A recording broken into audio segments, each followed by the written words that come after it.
Let me switch gears for a second. Over the weekend, there was a vote to keep the government open. Prior to that vote starting, a New York congressman, Jamaal Bowman, pulled a fire alarm in the Cannon House office building. Apparently, he didn't realize that a fire alarm doesn't open a door, although he was a middle school principal. He's claiming that he was confused. There are some Republican members that cite, using sort of the theory of January 6th, that he was disrupting congressional proceedings to postpone a vote, that it's a misdemeanor in the District of Columbia.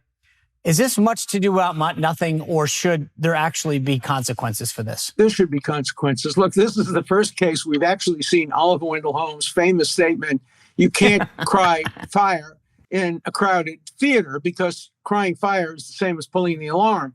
And pulling the alarm in a crowded Congress is not protected by the Constitution. And if he did it purposely in order to stop a vote, that should be looked at very seriously. He has immunity, obviously, from criminal prosecution, probably, but not from discipline from Congress. So where do you think that, I mean, just in terms of, like, you think about the folks that try to compare this to January 6th and say, okay, there was a congressional proceeding, he seemingly impeded it. Is that apples and apples, or is that a bad comparison?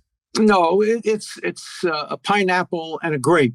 A very, very big deal, the January 6th events, and a little grape. But it's a grape. It's not a nothing. And you can look at efforts. And remember, too, he's a member of Congress, and you expect more of him, and you don't expect those kinds of disruptive tactics to take place. So I think there ought to be hearings.